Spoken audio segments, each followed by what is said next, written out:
Agora, um dos momentos mais esperados, o ministro já está aqui. Eu vou convidá-lo aqui ao palco, o ministro Osmar Terra e a CEO da Fundação Maria Cecília Souto Vidigal, Mariana Luz, para o encerramento de hoje. Por favor, podem vir ao palco.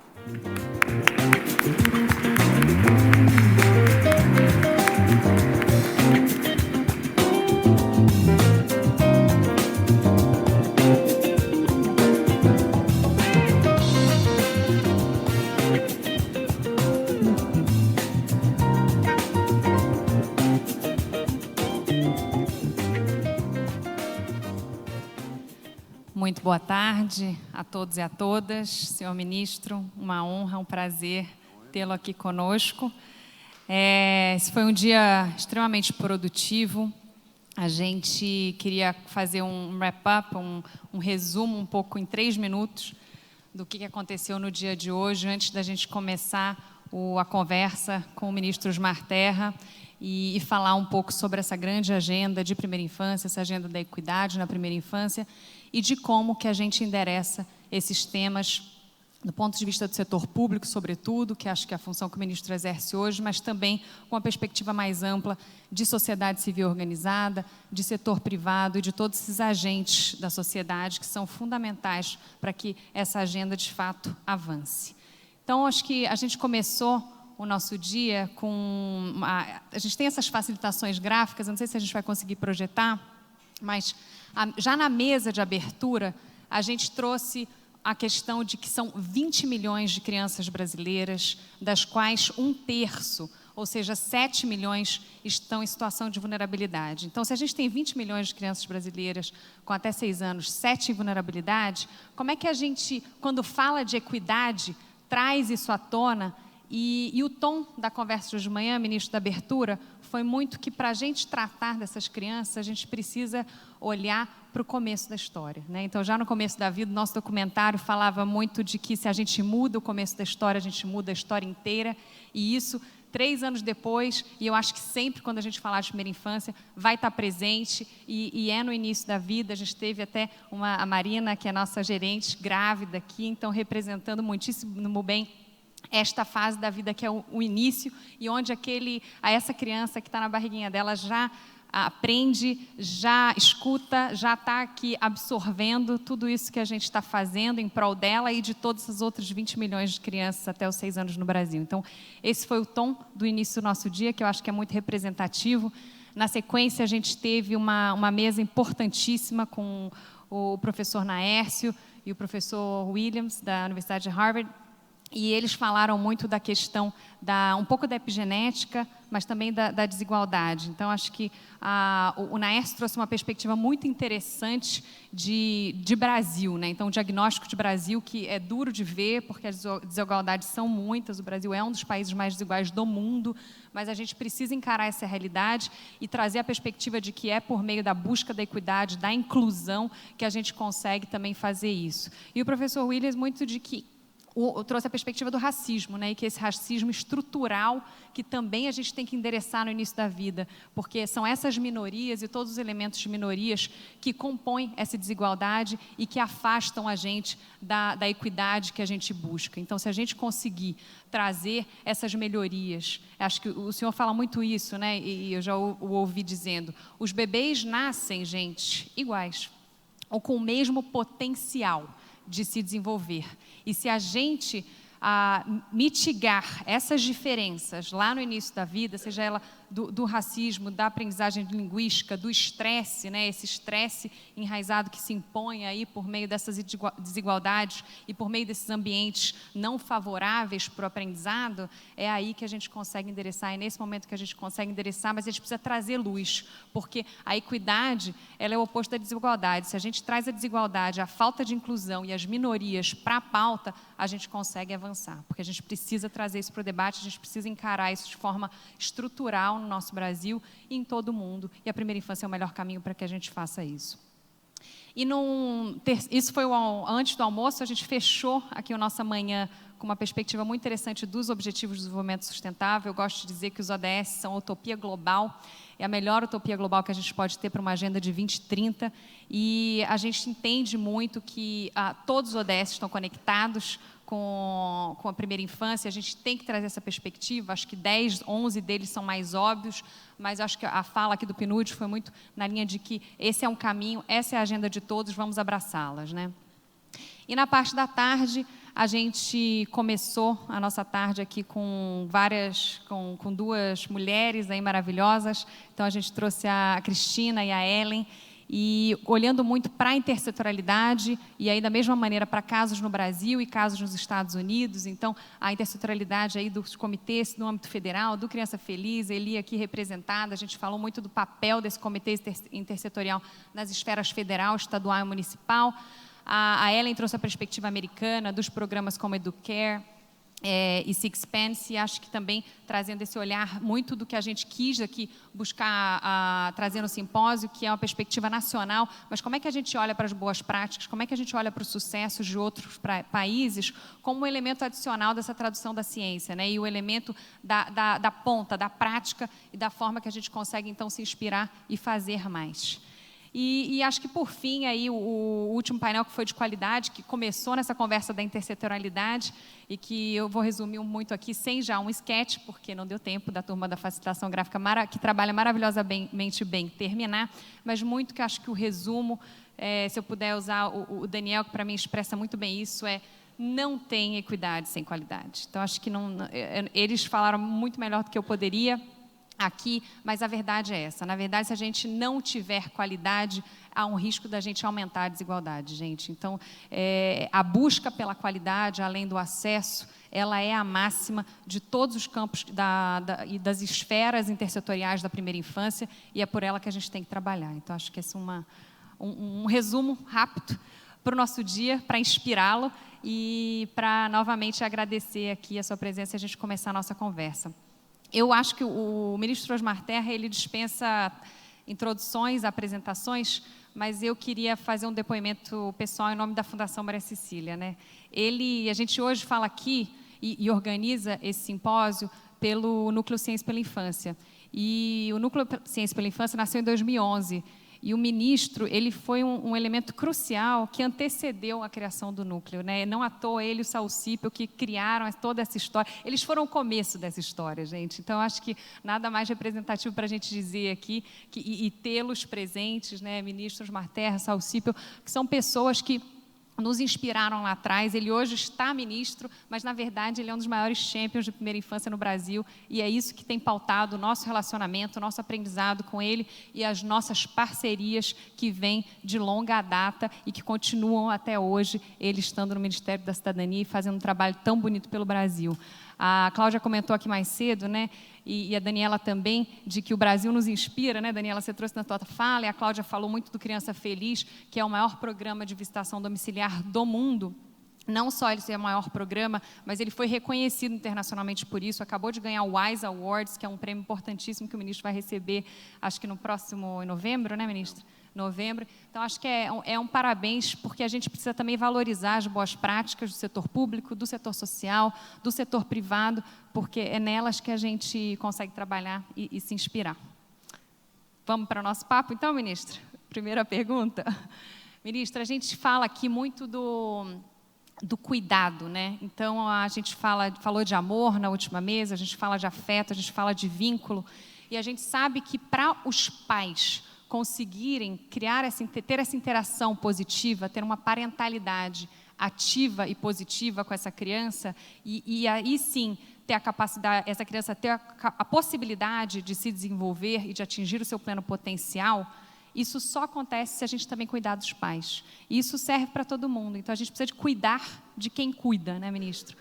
E hoje no governo a gente tem programas de transferência de renda, como Bolsa Família, programas de visitação domiciliar, como Criança Feliz, que já tem, onde a gente já pode encontrar evidências de que são, então, ferramentas importantíssimas para oferecer esse cuidado à família, aos pais, para que ele também possa, então, eles possam, então, viabilizar esse desenvolvimento infantil. Como é que o senhor enxerga que o Ministério, o Poder Público, tem, então, capacidade de fazer o que já está fazendo, mas fazer ainda mais para que essa interação positiva aconteça e para que a gente cuide desses pais, dessa parentalidade, ministro? Bom, eu primeiro queria agradecer, né, Mariana, a oportunidade de estar aqui. Para mim até tem uma uma parte emocional estar aqui com vocês hoje, porque ver o resultado do trabalho da Fundação, né, do NCPI, que foi fruto também de uma longa caminhada, né, e de reencontrar aqui o Saul, né, essa figura querida. O Saul foi o elo inicial desse processo todo, né? O Saul, em 2005, convenceu... Nós estávamos começando o PIN lá no Rio Grande do Sul, e ele convenceu a fundação, a família Vidigal, a ir ao Sul para visitar o programa. E nós ficamos 3 dias lá interagindo, visitando, vendo as visitadoras trabalharem e tal, e ele conseguiu ganhar a família e ganhar a fundação para a ideia da primeira infância. E daí para cá, criou vida própria, né? E está fazendo esse grande trabalho, inclusive junto ao governo federal, que nos ajuda muito, né? Então, eu queria te agradecer publicamente, agradecer a Fundação, agradecer a turma toda aí, o Eduardo também, a Eli, que nós tiramos, que é egressa da Fundação, né? Essa querida Eli, eu fui buscando o pessoal da Fundação, o Eduardo, o outro Eduardo, né? E fomos trabalhando juntos sempre. De alguma maneira, a gente está sempre se encontrando e trabalhando juntos. Queria saudar aqui a Leandre também, que é a nossa presidente da Frente Parlamentar da Primeira Infância, grande combativa presidente, né? Está fazendo um belíssimo trabalho na Frente Parlamentar. Cumprimentar a Cláudia, né? Claudinha Vidigal, que é representante da Fundação Benavanli. Fazer algumas referências aqui. Eu cheguei e estava falando da Daniela Benhatar, representante da Fundação Benavanli em Israel, Raquel Bernal, da Universidade de Los Angeles, Dave Williams, Departamento de Saúde Pública da Universidade de Harvard, Naércio Menezes Filho, professor da Cátedra Ruth Cardoso no INSPER, está fazendo uma grande parceria também. A Eli, né, que eu já falei, minha querida Eli. A Marisa Abreu, que foi também uma grande parceira no Rio Grande do Sul, no início do Primeira Infância, no desenvolvimento do Primeira Infância melhor, uma grande educadora, uma pessoa que tem uma visão da educação. Agora ela está dedicada ao neto, né? Então é um problema. Ela só cuida da educação do neto, né? Porque a nora dela já está ficando preocupada, né? Está preocupada. Tudo que ela sabe, ela está aplicando no neto lá. Então está um problema. Sorte. Tem que ouvir a opinião da nora. Estou brincando com ela. Secretários estaduais municipais, e aqui eu queria também saudar a Alessandra, né, minha companheira e minha esposa, que é minha fonte de inspiração nessa área da primeira infância, né, desde o início, desde 99, quando nós criamos a primeira ONG lá no Rio Grande do Sul, que era o 0 a 3, né? Dali se formou o CODIP, no Comunidade Solidária, né, quando eu fui secretário nacional da Comunidade Solidária, que aglutinou uma série de ONGs em volta dele, que, quando terminou, mudou o governo. Esse é o problema da política pública, né? Termina o governo, muda tudo. Mas, quando terminou o governo do Fernando Henrique, em 2003, o CODIP continuou vivo através da Rede Nacional da Primeira Infância. Ele originou a rede e a rede também criou vida própria, né? Isso é uma característica, quando está fazendo uma política acertada, que eu considero, quem abraça a causa, cresce, independente de qualquer coisa, né? Cresce sozinho, desenvolve, faz acontecer. Nós trabalhamos muito temos que trabalhar com evidências, né? As evidências cada vez se reforçam mais na importância dos primeiros anos de vida, né? Então, daí a criação do PIN, a Fundação Maria Cecília Vidigal, a criação do Criança Feliz, ainda no governo anterior, em 2016, né? E agora a gente está comemorando, aí tem o maior programa do mundo de visitação domiciliar, com está chegando em 800 mil crianças acompanhadas em casa toda semana, filhas do Bolsa Família, né? Essa é uma das razões do prêmio, né, da Cúpula Mundial de Inovação e Educação, que é o Wise Awards, lá do Catar, que não é um programa que tem a maior escala de todos. E é um programa focalizado, o segredo dele é considerar alguns aspectos que eu Primeiro é essa questão da família, trabalhar com a família, né? A família é a pai, a mãe, é um exercício de parentalidade, né? De transformar a relação num fator de transformação do mundo daquela criança e do futuro daquela criança, né?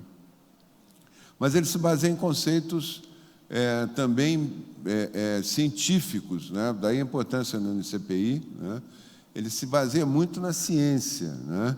Na neurociência, no desenvolvimento, nas descobertas da neurociência. Eu, quando assisti a conferência da Casa Branca, o vídeo, né, que já tinha passado, a conferência foi em 97, promovida pela Hillary Clinton. O Clinton era o presidente na época. Eu fiquei muito impactado, porque eu sou médico e sou aficionado na neurociência, né? Então, eu fiquei muito impactado pelas informações, as novidades científicas com evidências que estavam sendo mostradas já em 97, né? Então, isso veio num crescendo, né? Eu até tenho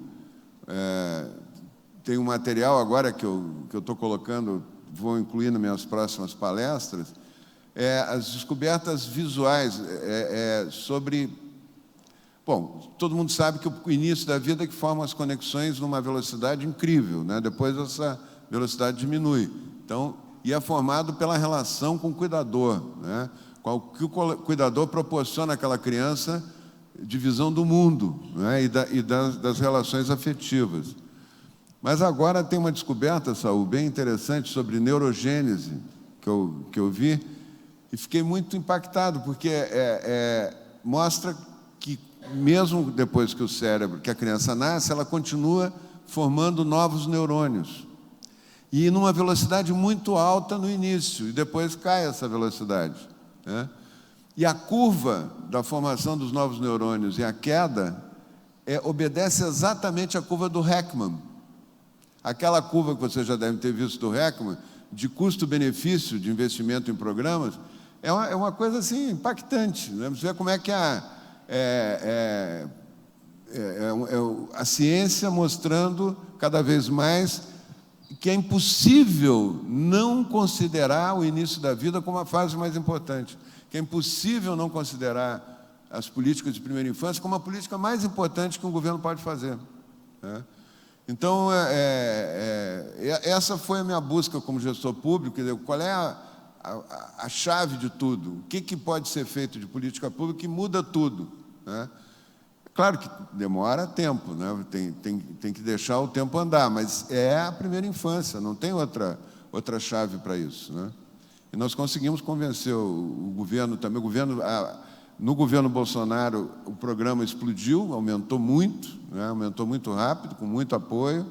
O ministro Paulo Guedes é um aficionado da primeira infância, o presidente da Petrobras conviveu com Heckman, né? As coisas todas vão se juntando. Então, ele acabou... Não está mais patrocinando a Petrobras, não patrocina mais Fórmula 1, não patrocina mais nada.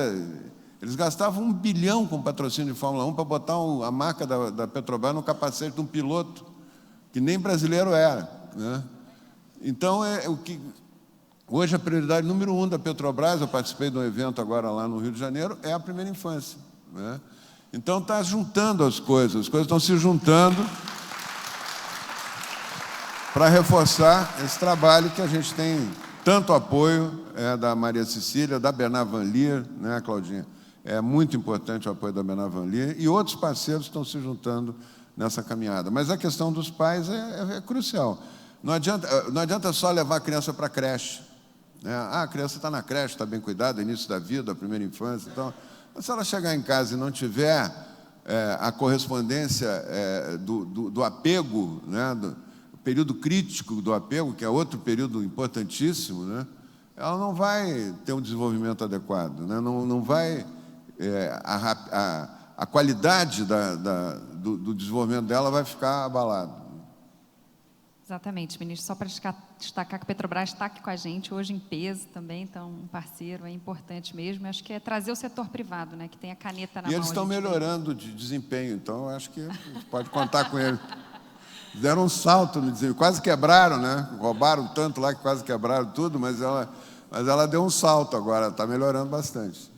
Eu vou pegar o gancho da fala anterior, não da última, que é, então, ministro, como é que a gente olha para, o senhor falou, né, da qualidade, não é colocar a criança na creche, muito pelo contrário, na verdade, os estudos mostram que, dependendo do nível de ambiente familiar que essa criança tenha, que se ele for melhor do que a creche, é melhor estar em casa do que na creche. Então, a gente tem que cuidar dessa qualidade. E aí, como é que a gente cuida da qualidade? Lá na Fundação, a gente tem uma meta que é de avaliação, e que diz, o que não se pode medir, não se pode melhorar. E hoje, a educação básica no Brasil, a gente consegue medir. A gente tem o IDEB, né? A gente tem SAEB, a gente tem mecanismos para medir a educação básica. A educação infantil ainda não. Mas, na educação básica, isso permite que a gente possa ter um debate de qualidade, um debate sobre qualidade, mas pautado por dados, pautado por evidências e, de certa forma, por uma certa competição saudável entre os municípios que dizem, não, puxa, eu estou lá atrás no ranking, quero melhorar, como é que eu subo? Hoje aqui eu estava conversando com alguns gestores públicos, saímos de tanto para tanto. Esse tipo de dado, esse tipo de indicador, ele mobiliza a sociedade, ele traz visibilidade e ele também joga, né, luz aonde estamos. E, infelizmente, no caso do desenvolvimento infantil, hoje a gente ainda não tem, não é só no Brasil, é no mundo, a capacidade de mensurar isso de forma estruturada. E eu queria trazer esse tema para o senhor sabe que é um tema muito caro para nós. Como é que a gente faz isso, ministro? A questão da primeira infância, o desafio é que todas as avaliações que se faziam, nós temos um sistema de avaliação no Criança Feliz grande. Nós estamos com 5 universidades, coordenados pelo professor César Victor, que quem não conhece deveria conhecer, é o maior epidemiologista brasileiro e talvez um dos maiores do mundo, é uma figura fantástica, tem o maior estudo de cortes de desenvolvimento longitudinal humano do mundo, que são os cortes de Pelotas, né, que são 4, né, Alessandra? São quatro cortes. Toda a população que nasceu, todos os bebês que nasceram em 1982 começaram a ser acompanhados, depois em 95, 2005, hein? Cada 11 anos, eles pegam toda a população que nasce e vão acompanhando e vão comparando. É incrível, o estudo é incrível, né? E vem gente do mundo todo, eu quero dizer, eu fui lá em Pelotas já várias vezes, lá tem pesquisadores da Inglaterra, dos Estados Unidos, o César Victor é professor lá de Harvard também, é convidado para fazer palestra. Então, ele coordena o nosso acompanhamento. Nós temos uma amostragem de 3.000 crianças, aleatória para ter impacto, né? Já foi feito um nível, ele já fez uma linha base, né, de avaliação e agora vai ter uma nova linha agora em novembro. Então, a gente é uma preocupação grande. Mas eu queria chamar a atenção para um aspecto que eu acho que é revolucionário nessa questão da avaliação. Primeiro que a gente avaliava só quando a criança chegava na escola, né? O desempenho na escola da criança fazia diferença. Nós estamos, inclusive, agora discutindo com o MEC, pegar todas as crianças que já passaram por programas de primeira infância e ver o resultado delas depois na escola, nesses testes, né, no Enem. Já dá para ver no Enem, né, porque já tem uma certa idade, né? Então, já dá para ver e procurar comparar. Isso a gente não conseguiu ainda consolidar, mas nós estamos trabalhando nessa direção. Agora, é muito tempo para ver a criança se ela está com desenvolvimento adequado ou não, né? Porque aí já é tarde. Não está bem. Então, o método que foi usado não funciona bem, temos que aperfeiçoar, mas já perdeu uma geração aí nessa brincadeira, né? Então, tem um trabalho inovador que está sendo feito agora, de ponta, né? A Alessandra é uma das pessoas que está trabalhando com isso, né? Ela está fazendo agora o pós-doutorado lá em Toronto, né, com um método tanto canadense quanto método americano, que avalia de 6 em 6 meses, 1 ano de idade, 1 ano e meio, que é a responsividade materna, que já tem uma espécie de um algoritmo que mede conforme o desenvolvimento do apego, como a mãe e o pai lidam com a criança e a resposta da criança, já se tem como calcular ou imaginar como é que vai ser o desenvolvimento dessa criança. Então, dá para intervir mais cedo. Até se o método que está sendo usado, né, para estimulação não precisa ser ajustado ou não, né? e pelo menos se garante que não se perde uma geração aí de crianças, né, de primeira infância. Então, eu acho que nós temos que avançar, e eu acho que no centro disso está o período crítico do desenvolvimento do apego, né, que o Bowlby definiu já há 50, 60 anos atrás, e que hoje a ciência mostra como o cérebro organiza de forma extraordinária as suas competências emocionais conforme o apego, a relação que aquela criança tem de confiança, a base segura que o adulto representa, e depois como é que ela aprende rápido, desenvolve a parte cognitiva, sabendo que tem uma base segura. Se ela não tem a base segura, ela não desenvolve, ela demora muito para desenvolver, né? Essa é uma das causas de desigualdade também, nasce com a mesma possibilidade, as mesmas possibilidades, mas depois já começa a dar uma desigualdade enorme, né? Eu acho que a raiz da desigualdade humana está nesse período da vida aí, né? Que nós temos que, de alguma maneira, ajudar a diminuir. Muito bom. E aí, acho que um tema que é o tema da ordem do dia, né? O senhor falou do ministro Paulo Guedes, que é escassez de recursos, ajuste fiscal. Como é que, em tempos como esse, a gente consegue priorizar a primeira infância? O senhor já está na vida pública há muitos anos, foi um gestor municipal, né, passando aí pelo Congresso também, hoje no Executivo, no Ministério. Como é que o senhor consegue fazer o Crianças Felizes, então, ter metas ambiciosas e alcançar as metas mais ambiciosas ainda que ele tem? Como é que os prefeitos, e tem alguns casos que a gente conhece, conseguem colocar a primeira infância na pauta, trazendo essa boa vontade intersetorial das diversas secretarias, né, e ministérios? Mas como é que isso acontece, ministro? Eu acho que nós temos que ganhar a opinião pública para isso que a gente estava falando aqui, da importância que tem a primeira infância, do impacto que tem na vida, né, na sociedade, na vida, e principalmente para as famílias que estão em maior desigualdade, né. Mostrar a ciência, né, mostrar o que acontece, né, mostrar o impacto que tem em cada metodologia, né. Isso encanta e mobiliza as pessoas, né? Nós conseguimos agora que o CNJ, o Conselho Nacional de Justiça, abraçasse a primeira infância como uma causa importante, né? Como uma prioridade. A ministra Raquel Dodge, antes de sair, fez uma reunião, me chamou para uma reunião para discutir, queria saber mais sobre a primeira infância, e depois pegou aquele dinheiro que voltou da Petrobras, lá, que estava dentro do esquema lá da Lava Jato e tal, voltou uma parte, ela botou 250 milhões, ela separou, o Alexandre, o ministro Alexandre também fez isso, separou esse dinheiro para usar na primeira infância, para as políticas de primeira infância. Então, a gente tem que ganhar as pessoas para ter continuidade, né? Nós conseguimos uma coisa muito boa no Rio Grande do Sul, e aí eu elogio todos os partidos, né, que governaram o Estado de 2003 para cá. Todos mantiveram o programa, foi MDB, PSDB, PT, voltou para o PMDB, agora é PSDB, todos mantêm o programa com o mesmo nome, a metodologia, o programa funcionando, porque eles estão convencidos da importância. Eu acho que o segredo do programa ser prioridade, inclusive no orçamento, quando o país está quebrado, como é o caso nosso, né? O Brasil está quebrado. Se nós não cuidarmos dos ajustes que têm que ser feitos, daqui a pouco não vai ter dinheiro para nada, né? Nem para pagar a folha. Vejam os estados brasileiros que estão pagando, o Rio Grande do Sul está pagando agora com 2 meses quase de atraso, né, a folha de pagamento, né? Então, isso vai acontecer com o Brasil, tá? E não está longe de acontecer, se nós não conseguimos reformar, reorganizar, e o ministro Paulo Guedes tem um papel importantíssimo nisso aí, com todo o aval do presidente Bolsonaro, né, que comprou essa briga aí, né?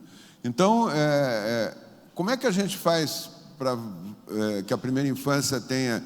ela ter essa prioridade, convencer os gestores, convencer a sociedade, muito importante convencer a sociedade, que a primeira infância é uma prioridade, né? Eu acho que isso que vocês têm feito, essa série aí com o Drauzio, eu acho que é muito importante. O Drauzio Varela tem um poder de comunicação fabuloso, né, extraordinário.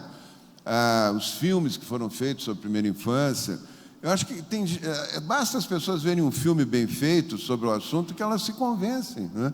Eu acho que nós temos convencimento. Então, a primeira infância é prioridade na Petrobras, Pode faltar dinheiro para o capacete do piloto da Fórmula 1, mas não vai faltar para a primeira infância, né?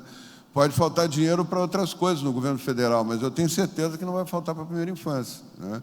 E nem é excludente, porque tem muita disputa política e ideológica que a gente também tem que contornar. A gente tem que contar com todo mundo, né? A gente não pode excluir ninguém. Mas há um discurso de que, ao colocar a primeira infância no SUAS, e isso que nos garantiu a escala também, né? Fazer rapidamente, com repasse fundo a fundo, direto, e chegar nessa escala de quase 800 mil crianças. Vai chegar 1 milhão esse ano, né? A Eli me prometeu, cadê a Eli ali? A Eli prometeu que vai chegar 1 milhão, o ano que vem 2 milhões, no último ano do governo vai chegar a 3 milhões, que são todas as crianças hoje do Bolsa Família de 0 a 3 anos, os primeiros 1000 dias de vida, né?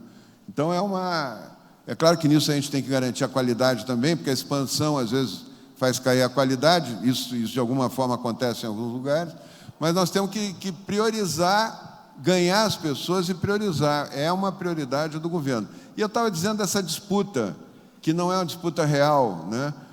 Eu vejo um discurso, às vezes, de assistentes sociais, de conselho, de assistência social, dizendo, não, estão tirando dinheiro do SUAS para botar na primeira infância, que é um programa de primeiro damismo, né? Que não tem nada a ver com as políticas do Sistema Único de Saúde. Não é verdade. Ele reforça o SUAS. Uma assistente social que participa de um projeto, ela pode até não ser a visitadora, mas ela dá suporte à visitação, ela faz alguma forma de acompanhamento, enriquece muito o trabalho dela, enriquece muito. E não é competitivo, é um recurso separado. O recurso do SUAS nós temos que garantir, né?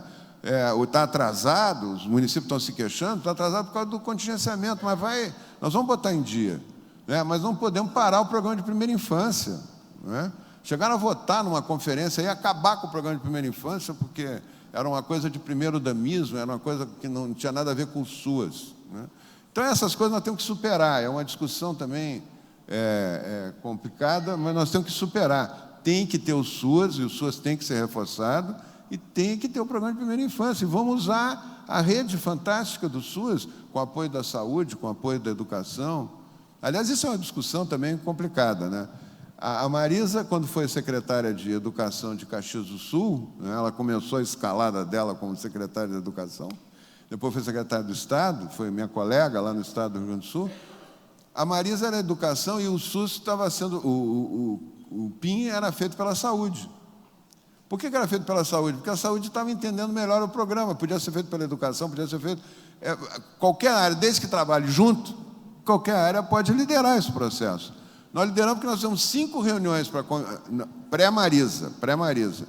Fizemos 5 reuniões para convencer a secretária de Educação para assumir, e ele não entendeu o programa e não queria assumir. Aí a Saúde assumiu, trouxe a Educação junto, e em Caxias do Sul, como o programa é todo municipalizado, a Secretaria de Educação assumiu, deixou a Saúde para o lado e assumiu, e a Saúde colaborou. Então, essa integração, né, ela é muito importante. Nós escolhemos que fosse o SUAS, e o SUAS está dando resultado, minha gente, está numa escala fantástica o programa.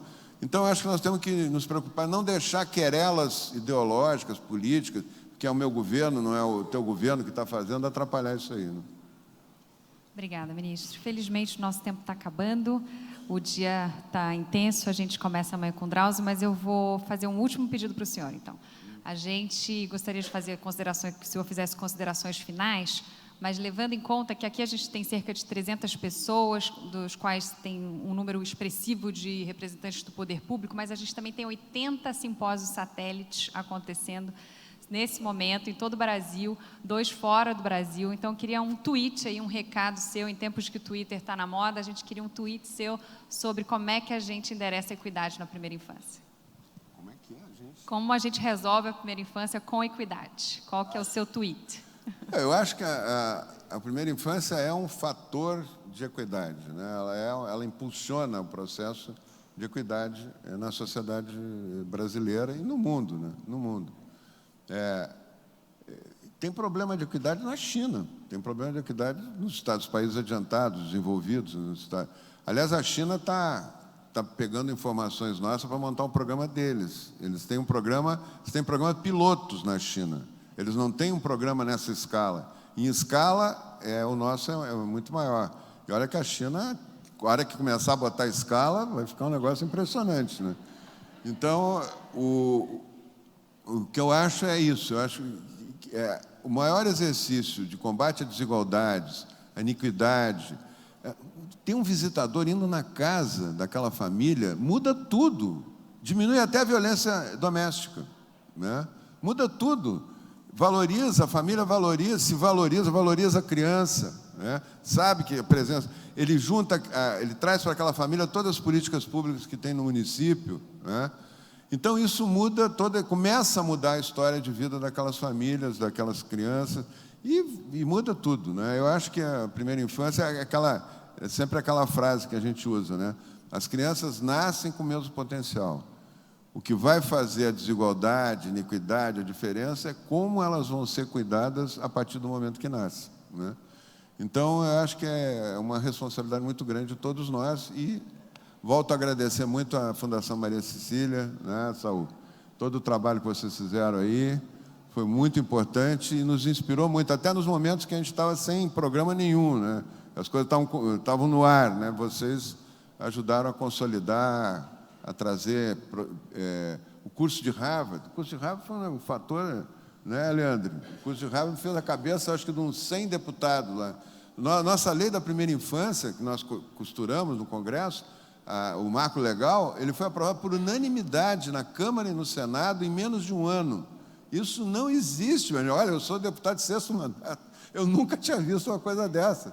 E era deputado do PT defendendo, do PCdoB, do MDB, dos democratas, todo mundo brigando pelo projeto da primeira infância, né? Então, essa frente parlamentar que a Leandro representa aí teve um papel decisivo, mas mostra como é importante a informação, as pessoas estarem bem informadas. E o curso de Harvard, que a Fundação Maria Cecília, nós ajudamos a construir com a Fundação Maria Cecília, foi decisivo nesse processo. Já está em que edição que está?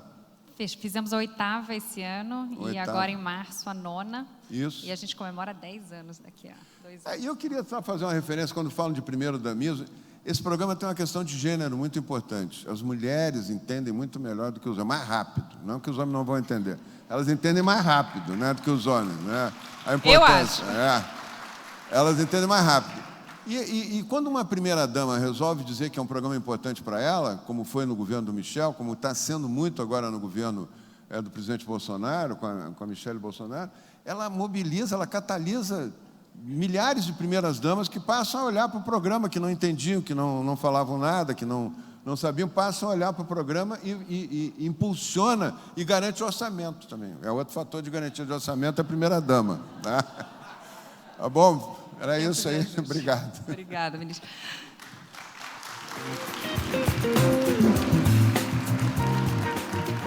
Eu queria só agradecer realmente ao deputado Leandro, também que tem sido um bastião no Congresso, ministro, dessa liderança de traduzir essa informação. E antes da gente acabar, a gente só realmente reiterar, né? A gente falou de amor e de afeto aqui como elementos cruciais para o desenvolvimento infantil. E eles estão sempre no nosso discurso. Mas eu queria dizer que esse evento, do ponto de vista dos parceiros, ou seja, nós do NCPI e todas as organizações que estão representadas nele, a nossa equipe em particular que está aí por trás de toda a organização desse evento, tradutores de libras, de idiomas, facilitadores, a nossa MC maravilhosa aqui, acho que eu queria dizer que é com amor, é com muito afeto que a gente vem até vocês no dia de hoje, que a gente chega a todos que estão nos assistindo no Simpósio Satélites, a gente quer que vocês traduzam esse amor, reproduzam esse amor, cheguem nas crianças e amanhã tem mais. Ministro, é uma honra imensa que a sua liderança pública, pessoal, particular, continue nos inspirando e obrigada pela honra de estar aqui fechando esse dia conosco.